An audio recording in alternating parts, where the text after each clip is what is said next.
প্রত্যেক সপ্তাহে school college সব রবিবারে রবিবারে ছুটি থাকে, কিন্তু বাড়ির বউয়েদের কাজের ছুটি কবে থাকে বলো তো? থাকে না তো। তো কী আর করা যাবে, আমরা তো বাড়ির বউ, আমাদেরকে কোনো বেতন দেওয়া হয় না, ওর জন্যই হয়তো ছুটি নেই। ভগবান কীভাবে যে কী করেছে সৃষ্টি ভগবানই জানে। তো কি তাই তো এরকমই মনে হয়। তো তো প্রত্যেক দিন আমাদেরকে কিন্তু কাজ করতেই থাকো করতেই থাকো করতেই থাকো। তো আমারও না একদিন খুব বিরক্ত লাগে যে ধুর, প্রত্যেক রবিবার রবিবার ছুটি থাকে, কিন্তু আমাদের কেন ছুটি থাকে না? কি তোমাদেরও তাই মনে হয় তো বন্ধুরা? তো হাই, হ্যালো বন্ধুরা, কেমন আছো? আশা করি সকলে অনেক অনেক সুস্থ আছো, ভালো আছো। ভালো থেকো, সবাইকে ভালো রেখো। তো যাই হোক, দেখো সকাল সকাল কিন্তু আমি কাজ করতে লেগে পড়েছি। আর আজকে সব কাজ সেরে লাস্টে কিন্তু আমি ঝাঁটপাট দিয়েছি, দিয়ে তোমাদের দাদা ভাইকে তার আগেই বের করে রোদে বসিয়ে রেখেছি। তো বসিয়ে রেখে ভাবছি আজকে সকাল সকাল চানটা করে নেবো। কেন বলো তো? কারণ আজকে রান্না বান্না নেই, তো ওই জন্যই ভাবছি সকাল সকাল স্নান টান করে নিয়ে একটু বসে থাকবো না, আজকে একটু এক জায়গায় যাব।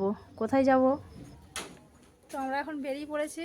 তো যাব একটু কেনাকাটা করতে। কেনাকাটা বলতে একটা জিনিস নিয়ে আসবো, তো তোমাদেরকে দেখাবো। আর ও দেখো এখানে বসে আছে, ওকে রোদে বসিয়ে রেখে যাচ্ছি। আর এসে তারপর স্নান টান করাবো। এখন বাজে 10:30। তো 12টার মধ্যে চলে আসবো, তখনকে এসে চান করাবো। আর মা আছে, মা ওকে এখন দেখবে একটু। আর আমি এখন যাচ্ছি।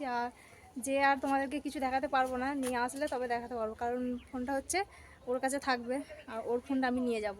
তো ওর জন্য আর কি কিছু দেখানো যাবে না, এসে তোমাদেরকে দেখাবো কি নিয়ে এসেছি না নিয়ে এসেছি। তো চলো যাওয়া যাক। আমি কিন্তু রেডি হয়ে আছি, আর আমি একা যাব না, এখন দাদা ভাই আছে, আমার দাদা ভাইয়ের সাথে যাব।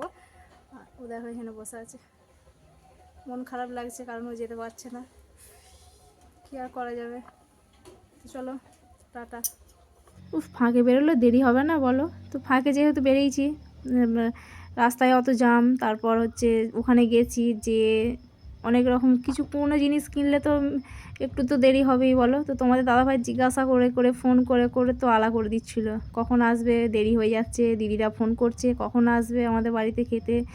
তো সকাল থেকেই যাওয়ার কথা ছিল দিদিদের বাড়ি, তো ওখানে কেনাকাটা করতে যাওয়া বলেই আর কি যাওয়া হয়নি।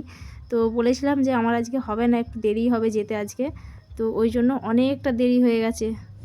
তো আমরা এখন রেডি হয়ে গেছি, এখন যাচ্ছি দিদিদের বাড়িতে খাওয়া দাওয়া করতে। আর এখন যাব। এত দেরি হলো কারণ আমার সোনাবাবু স্কুল গিয়েছিলো, তো স্কুল থেকে এসে একসাথে যাচ্ছি। ওই দেখো রেডি হয়ে গেছে, আর মা ওখানে রাস্তায় দাঁড়িয়ে আছে। তো চলো তিনজন মিলে চেপে চললাম।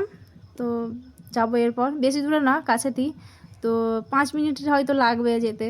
তো চলে যাব, পৌঁছে যাব। আর জানি না ওখানে যে ভিডিও করতে পারবো কি না, কারণ ওখানে প্রচুর লোক থাকে, আমার ভীষণ লজ্জা লাগে, তো ওই জন্যই করিনি। আর দেখো তাড়াতাড়ি করে খাওয়া দাওয়া করে চলেও এসেছি। আর বাবাকে এদিকে খেতে দিয়ে দিয়েছি, আর তোমাদের দাদাভাইকেও দিয়েছি ওখানে।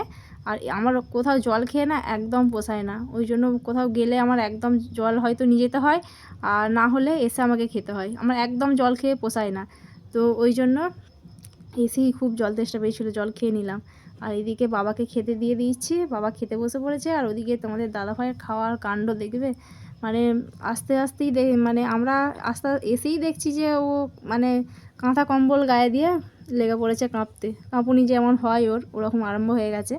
তো দেখো কীভাবে খাচ্ছে, ওর খাওয়ার সিনটা শুধু দেখো তোমরা। তো এরকমভাবে কি খাওয়া যায় বলো? তো এই দেখো একবারে খাওয়ার থালাকে বিছানার ভিতরে কুড়িয়ে নিয়ে খাওয়া হচ্ছে, দেখেছো? এইভাবে কেউ খেতে পারবে তোমরা? দেখো কতটা অসুবিধা হয় ওর খেতে। তো ও এরকমভাবেই খায়, কিছু করার নেই। তো এই দেখো সন্ধে হয়ে গেছে, কিন্তু আমাদের যেগুলো কিনতে গিয়েছিলাম সেগুলো দেখো, আমরা তো দিনের বেলায় গিয়েছিলাম, তো ওইগুলো আসতে সন্ধে হয়ে গিয়েছিলো, কারণ বলেছিল আমরা পাঠিয়ে দেবো, আর চলেও এসেছে। এটা রাস্তাতে দাদা আর ড্রাইভার কাকু নামাচ্ছে এগুলো, আর আমার ছেলে দেখো টর্চ দেখিয়ে দেখিয়ে নিয়ে যাচ্ছে, কারণ আমাদের ওখানে রাস্তাটা থেকে অন্ধকার, আর ওই জন্যই দাদা আর কাকুটা নামিয়ে নিয়ে গেল। তো তোমাদেরকে বলছিলাম যে বাড়িতে নিয়ে আসলে দেখাবো, আর তখন তো দেখাতে পারিনি। তো এই দেখো এইগুলো আনতেই গিয়েছিলাম, এইটার জন্য না ভীষণ অসুবিধা হচ্ছিল, একসাথে খেতে পারছিলাম না। বাবা তো নিচে বসে খেতেই পারে না, ওই কাঠের একটা পাটা দিয়ে করেছিল, ওটাতেই বসে খেত। তো ওই জন্য তোমাদের দাদাভাই ভাবছিল যে বাবা ওরকমভাবে খাচ্ছে, তো বাবাকে একটা কিনে দেবো। আর তোমাদের দাদাভাইয়েরও সমস্যা হতো খাওয়ার, কারণ একসাথে অনেক দিন খায় না, তো যেই থেকে ওর অ্যাক্সিডেন্ট হয়েছে আজ 5-6 বছর হয়ে গেল, তো তখন থেকেই আর কি একসাথে বসে খাওয়া হয় না সবার। তো ওই জন্য এটার জন্য খুব খুব অসুবিধা হচ্ছিলো। তো ভাবলাম যে এটা একটা নিয়েই নিই। তো সবাই মিলে একসাথে আনন্দ করে খেতে তো পারবো, কিছু হোক নাই হোক। এত পরিশ্রম করা, এত খাটাখাটনি কিসের জন্য বলো? আনন্দ করে ফুর্তি করে যদি না খেতেই পারি তাহলে কি তার দাম আছে বলো? তো ওর জন্যই আর কি সেই ভেবেই নিয়ে নিলাম। আর দেখো আমার ছেলে কিন্তু এইদিকে কিন্তু খুলছে, ওগুলো দেখেছো? রিকি বাবার আমার খুব আনন্দ হয়েছে, কারণ এইগুলো নিয়ে এসে দিয়েছি। যখন গিয়েছিলাম ও তখন স্কুল গিয়েছিল, তো ও তো তখন দেখেনি, থাকলে হয়তো আমার সাথে যেত, ও নিজে পছন্দ করে নিত।